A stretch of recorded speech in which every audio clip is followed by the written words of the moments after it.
Greetings, fellow humans. Welcome to LAAG Ranks the Characters. I'm Max. I'm Sam. Mr. Burr. And we're back to rank another list of 3 characters. This is a seminal moment for our show because we're going to be ranking our first list of listener-submitted characters. This list is from Jen, who left us a comment on our first video upload. And Jen's list begins with Buffy Summers from Buffy the Vampire Slayer. Okay, nice. I like this. Buffy is a pretty good character, but I wouldn't say that she is the best character in Buffy the Vampire Slayer. Oh, who's the best character in Buffy the Vampire Slayer? Maybe Giles. Interesting. Maybe Xander. Maybe Xander. Interesting. I mean, they're all pretty good is the thing. I think that if you count Angel from Angel as one of those characters as well, then he would also slide in as slightly more interesting. Does he cheer up later in the series? In Angel. Yeah. Yeah. Well, I started watching the first season recently, and I keep falling asleep during the episodes. Oh, yeah. Well, have you gotten to the point where Wesley's there? Wesley? I don't think so. Okay, well, that's the point where it really gets watchable, so maybe skip to that. Wesley is the other Watcher? Yeah. Okay, yeah. I'm waiting for that. But we're not here to talk about any of these characters. We're here to talk about Buffy Summers, the Vampire Slayer. You say she's a pretty good character. I might phrase it a little differently. I might say that I think she's a good and pretty character. Good and pretty. Good and pretty. Yeah, but... Yeah. I can't disagree, although I don't know if she's... And I'm kind of an expert. Like, you speak of Angel, and my brother, an elder Mr. Burr, was on Angel. Played a villain. Right, I forgot about that. That's really? True. Yeah. I never knew that. It's awesome. Buffy's great. I mean, have either of you seen the original Buffy the Vampire Slayer film by Joss Whedon? Yeah, totally. A pretty different character in that, and obviously non-canonical. But the Sarah Michelle Gellar version is such a clear, step up from the original run that, you give her some credit there. They really, she was the refinement of the character into what it needed to be for that show. For me, it's just taking a young, pretty girl and making her Highlander. Highlander, but she can die. All the Watchers are Highlanders, they can die, but, or Immortals, but, they have their Watchers and they have their lore and, they train, they do all the stuff. Instead of fighting vampires, they're just fighting other Immortals. It's, Yeah, that's good stuff, though. I guess you're also technically fighting Immortals. You can have 2 stories that have, similar plots. Yeah, I don't know how similar vampire slaying is to the adventures of the Highlander. There can only be one Slayer. There can only, actually, no, that's not true. Yeah, Highlander, though, eventually kind of goes back on that, too. Buffy's good. I think that rank-wise, I'm looking at right about the Corbin Dallas, Eric Cartman, Rhaegar Targaryen, Dargo area of the list. I don't know if she's better than Ash Williams. Yeah, I don't think she's better than Ash. Definitely not better than Piccolo, in my opinion. No, not Piccolo. I would put her at 13, but, her beauty, her immense beauty might want to put her up a few notches. 13 above T'Pol, the new 13, directly underneath Eric Cartman. I think I like Buffy more than I like Eric Cartman. I like Buffy more than I like Eric Cartman. So I really think Corbin Dallas is the main stickler. Now, Buffy has the advantage of having many hundreds of hours of adventures and appearances. Corbin Dallas only one. Right, but Corbin Dallas has the advantage of being Bruce Willis. That is a huge, almost insurmountable advantage. Right? Bruce Willis sucks. Well, you did not just say that. Bruce Willis sucks. I side with Kevin Smith. Every industry anecdote about him is that he's the biggest walking piece of shit in Hollywood. I have heard that, but I do really like him in movies. He's so good in movies. I think that... Well, what about Rhaegar? I love Rhaegar. Rhaegar's too high as You love your idea of Rhaegar. Rhaegar, I'm telling you, Rhaegar's amazing. Are we even going to be able to get a picture of Rhaegar? Probably not. There's pictures of Rhaegar. Yeah, we definitely got a picture of Rhaegar. That video's up by now. Really? Well, now in the future that we're recording this, when this will be released. Oh, right. Yeah, that's true. Good point.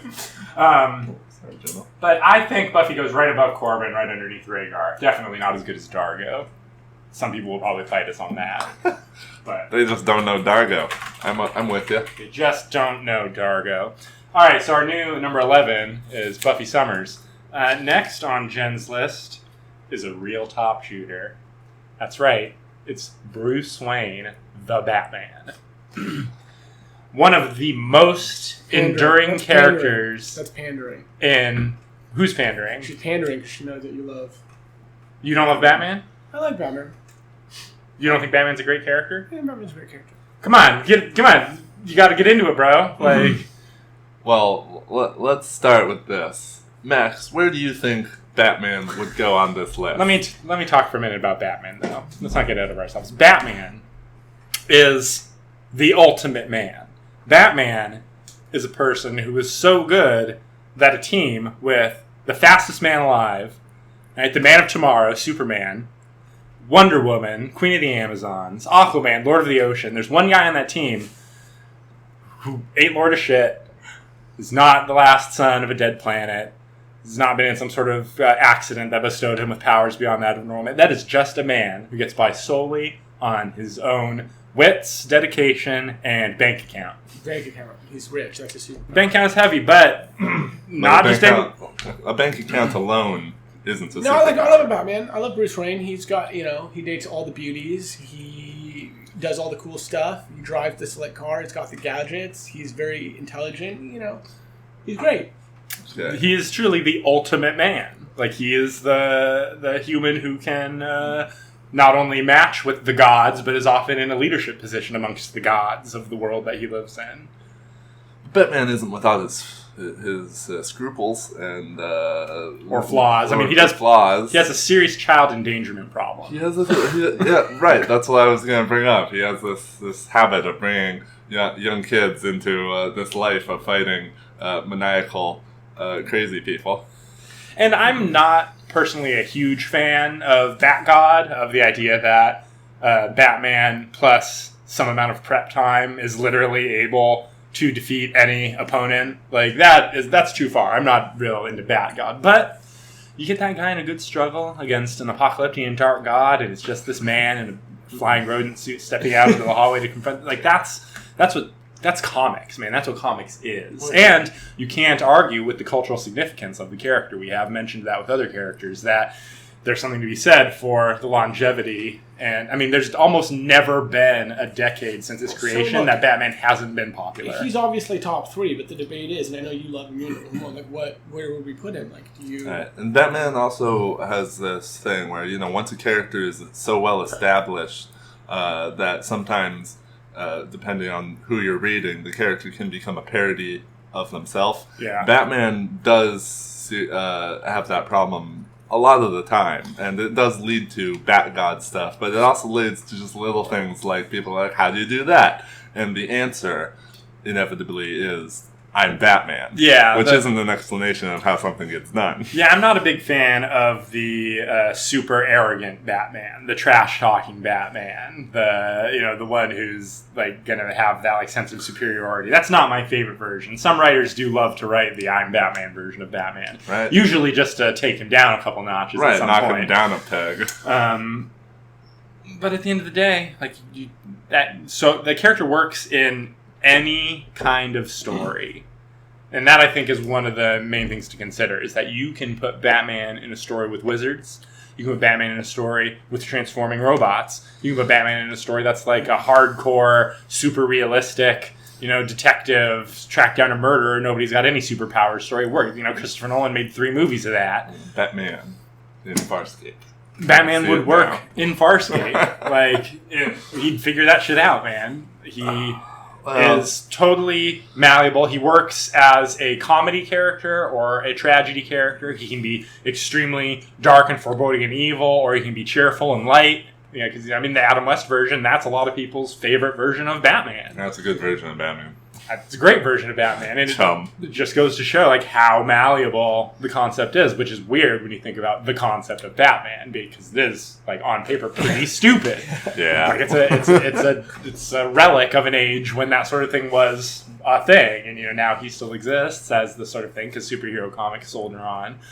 But yeah, it's big. I think definitely better than Hank Hill. Yeah. Okay. Yeah. The question is he better than Indiana Jones? If you weigh cultural significance, I know you like him, maybe. I mean, I like Indy, but Batman is such a... But then again, if we rank him that way, like, we could just, We're not doing a pure popularity contest. I don't know. You got to argue him down if you want him down, bro. I don't know if I want him down. It makes sense. He is a really iconic character. I would put him... I mean, it's hard not to put him at number one. It's hard to figure out a way that he's not at number one. Like, and until we get another super iconic... Like, I don't know who's going to challenge for that until you get to a Spider-Man, a Superman. I don't even think Spider-Man could. I think Spider-Man could go right under him, and Spider-Man has a huge free. But like, really, just you talk about those classics. It's Batman and Superman. Those are the two, like above everybody else. And I don't think there's a way I can justify putting him below Optimus Prime. Really, when I think about it. Same. He's just so flushed out, but as you say, malleable. He's so established, yet always evolving and growing, but staying Batman at the same time. It's really unique. It's and it's our new number one. We'll see if we get a challenger for that at any time in the near future. Okay, the last on Jen's list is going to be a character who would have ranked higher if we had been recording this a week earlier, and that is Brienne of Tarth. Brienne of Tarth is... it's interesting, because there's so many great characters in the Song of Ice and Fire, and she's a very good character. She is a very good character, and I like her story a lot. I like the arcs that she has, both in the show and in the books. The books are a little better, but in the show she does get to kill Renly, which is a pretty sweet moment for her. Not Renly, Stannis. Yeah, she loves Renly. Whoops! There goes my name not remembering. Anyway, yeah, the fact that she's able to kill Stannis and be able to avenge Renly in that way is it's very sweet. Yeah. I think a lot of people rank her pretty highly amongst the combatants of Westeros, but I do think that a lot of people are using the fact that she beat the Hound in a fight as part of that, and that's rough because the Hound was real fucked up when they fought. Yeah. I mean, that's just not fair. Come on. Yeah. Don't do that. But like, she's one of the few characters who has that old school nobility that so many characters purport to have within the books and the show, but very few actually live up to what it means to be a person with those morals and beliefs. So too. Yeah. Which you got it on with Jamie, though, I gotta say. Real gross. So gross to me. Weird and gross. That's such a weird choice for the character. Yeah. To have it be set up that way, to take this character who's been so stoic and so strong, and basically create a situation where we're getting like a big sob scene from her, which is so out of character. Like, it's real rough the way that most recent episode 4, the final season, treated her. Yeah, well, it's such a part of Jaime's story now instead of her own story. Right, Jaime made her submissive real fast. Right. Jaime, man, yeah. So Brienne's fine, but I don't know how high she goes. Okay, here's the thing for me. I would not rate her higher than Dolorous Ed Tullet. Ooh. Now, you're a big Dolorous Ed guy. God, Dolorous Ed's he's the master of black humor. That's where I put her, too. Right under Dolorous Ed? Right under Dolorous Ed. Above Arwen? I love Arwen, but she's a bigger character, and I guess...